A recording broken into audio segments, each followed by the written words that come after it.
Hello and welcome to GreenFleet Talks.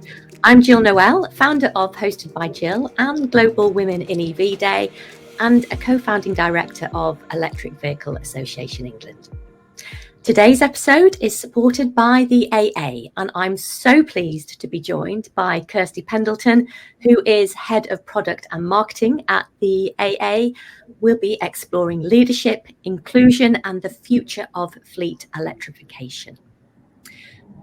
Before we get into the details, I'd love to start with the human side of things, because, real progress in this space, as we know, really is actually shaped by people as much as it is shaped by technology. So, Kirsty, welcome. You're supporting the GreenFleet 100 most influential, which is, of course, GreenFleet's recognition of individuals driving progress in fleet decarbonisation.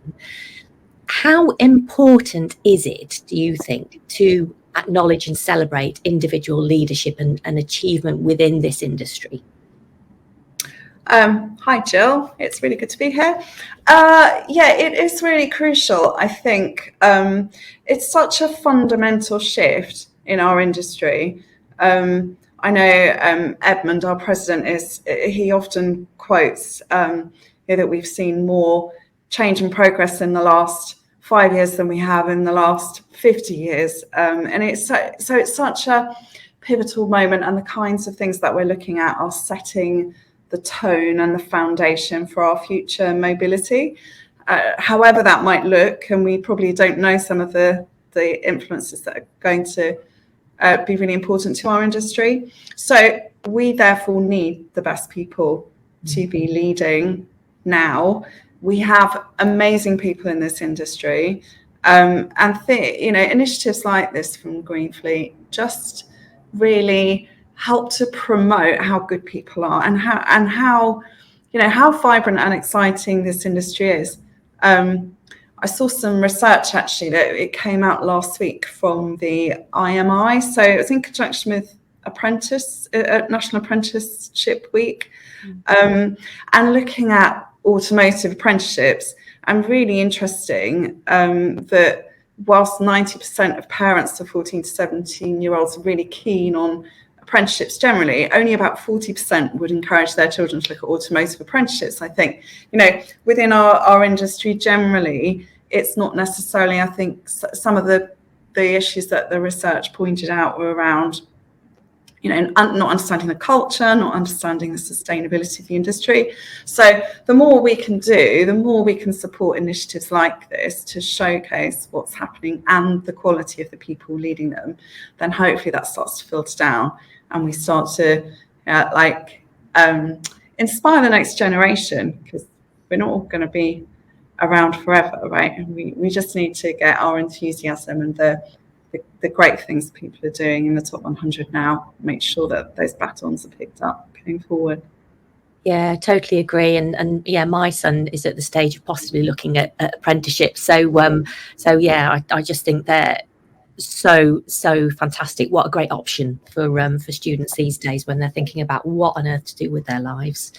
And I think the focus on leadership and visibility links really well to another area where representation and recognition really do matter.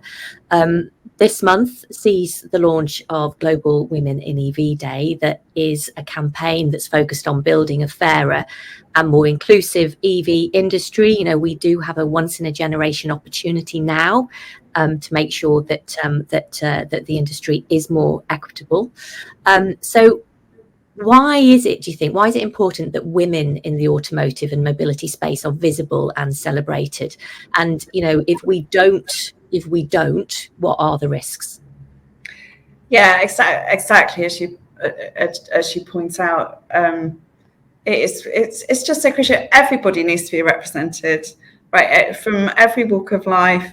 And I was really privileged to be involved in your Global Women in EV launch, and the statistic that really stands out that I know is going to be talked about a lot is that 49% of driving licenses are held by women. So those women need to be involved in getting decarbonisation to the point you want it to be, and helping and supporting and reassuring and creating that confidence. You know, as the AA, our purpose is to create confidence, whatever aspect of driving that might involve, and EV is a really crucial part of that, and having the right people being represented across the board. You know, I've been in this industry a long time. It's got, like, catches up with me sometimes just how long, and through my 25 years here at the AA, you know, I can count many a time I've been the only female voice in the room. And relatively recently, but what I really noticed is that EV feels different. You know, the people that we're working with, the companies that we're working with now, specifically in the space, do feel more diverse, do feel like there is a lot more female energy in the room, and so just to make sure that translates through, and as we're talking about, into leadership and also into frontline roles. You know, our industry is a big place with a huge diversity of different roles and responsibilities, whether that's in, you know, marketing or in product or in PR or in IT and accounting, but also in those technical skills on the front line. So again, just shouting out and championing women involved in EV across all of those different areas, I think will really help us to make sure we've got the diversity that we need to reflect, you know, the drivers and the users of those vehicles going forward. Yeah, definitely, Kirsty. And I think the more that I'm learning, the more that I'm hearing about, you know, diversity and inclusion as we move forward, then I think it's, you know, it's really clear that that inclusion and leadership are really closely linked, actually, to long-term success and ultimately better business outcomes. So it's not just a nice thing to do and the right thing to do. It, you know, this will lead to better business. Which, you know, which has got to be a good thing as well. So if we turn now then to look at, you know, the operational reality that's facing fleets over the next few years. So we're sort of well into 2026 now. So if we look across this year and beyond, what do you see as the three biggest challenges that are facing fleet managers as they move to electrify, and what solutions would you recommend? Yeah, so looking at this, as the AA, we operate in different contexts around fleets. Obviously, we're providing our services at point of need and our, you know, preventative, predictive services for fleets. We also are, we have very influential voices who can help to campaign for the things that we need within the industry. But fundamentally, also, we are a fleet operator. You know, we manage. Our fleet director, Duncan Webb, has a hugely complex operational fleet to manage. So I think from that side of things, we really do understand that there are challenges. We share them, and we're on the journey with everyone else. So I guess, you know, talking to Duncan, as I do regularly on this, three main things. So firstly, having the right vehicle to do the right job, but also at the right price. So as an example, we have fully electric recovery vehicles now, and they are stunning. They're incredible. Everybody loves them. They do a brilliant operational job. Our recovery patrols really enjoy driving them.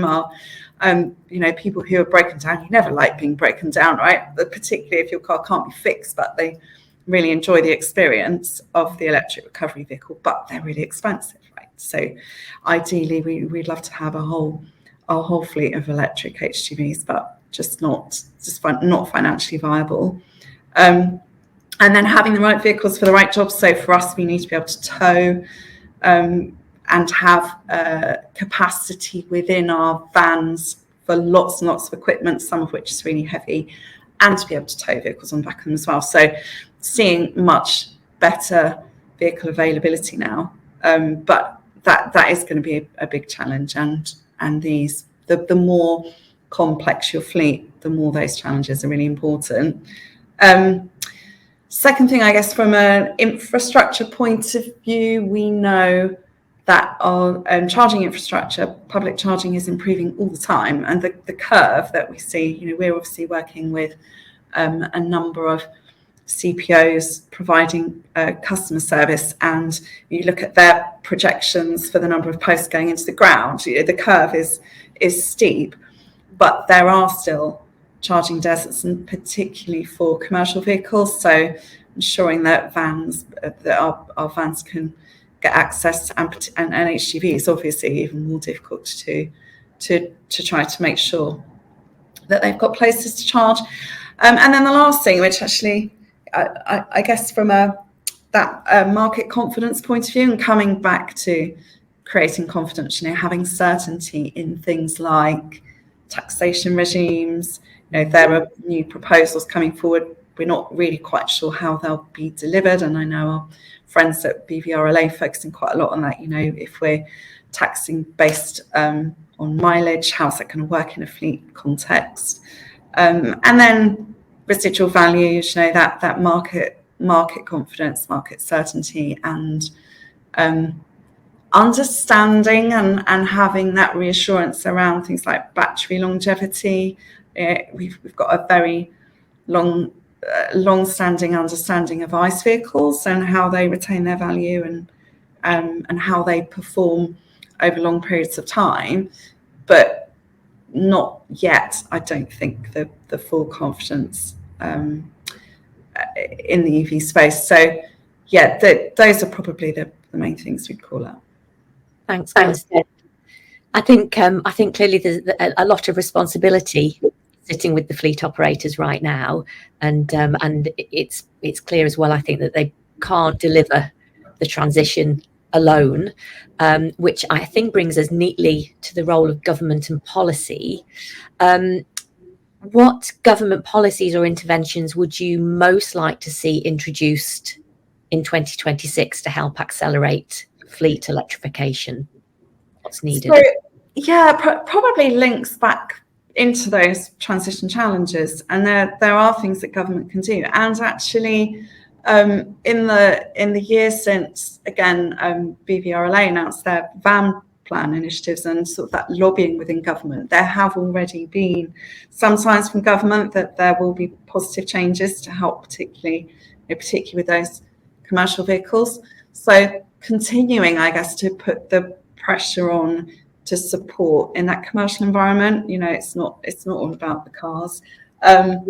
Targeting around infrastructure, and I guess also as we roll out with operational fleets where there aren't often depots, we need to think about how people who drive vans are going to charge them overnight, when in common with huge swathes of our population don't have a driveway to charge on. So doing more from a government point of view around that targeted on-street and community charging that can help fleets as much as it can individuals.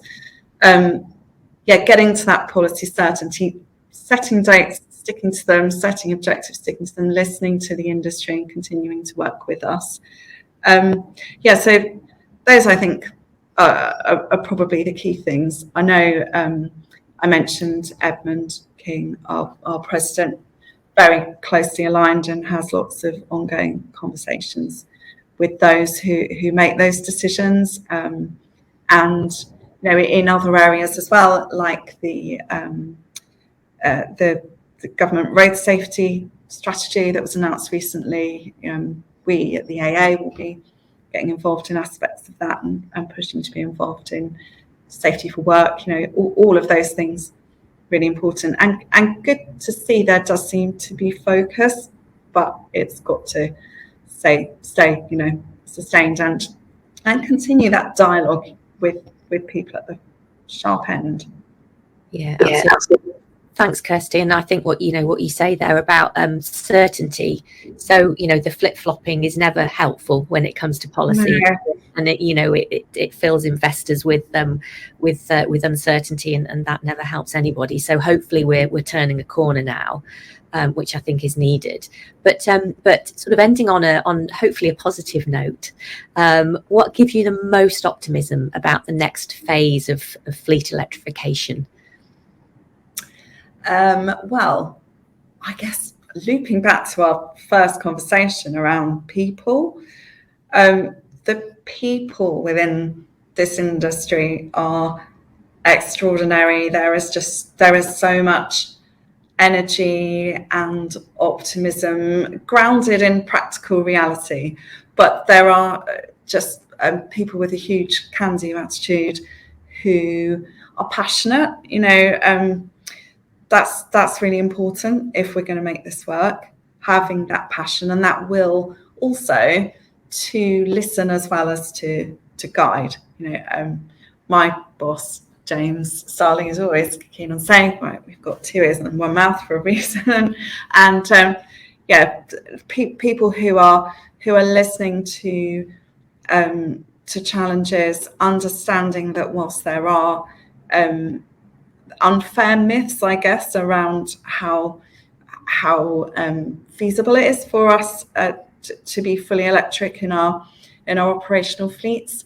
But so some of those are not grounded, but some are. There are genuine challenges people are facing, and we've got people in this industry willing to listen, willing to be enthused and energetic about finding solutions. So. And half of us will be women, Jill, as well. So we'll make things happen. We will, absolutely. And what a brilliant and positive note to end on, Kirsty. Thank you so much. And thanks so much for joining me today. I've really, really enjoyed our conversation. You've shared such valuable perspectives across leadership, inclusion, operational delivery, policy, and it's really clear that the AA has such an important role to play in helping fleets navigate this transition with real confidence. So for our listeners, today's discussion shows that successful electrification is about far more than vehicles. It's about people, diversity, partnerships, and of course, long-term planning and being cognizant about the challenges as well, of course. Thank you to everyone listening. If you found today's discussion useful, do keep an eye out for future episodes of GreenFleet Talks, where we'll continue to explore the people and projects shaping the future of fleet decarbonisation. Until next time, thank you so much for joining us.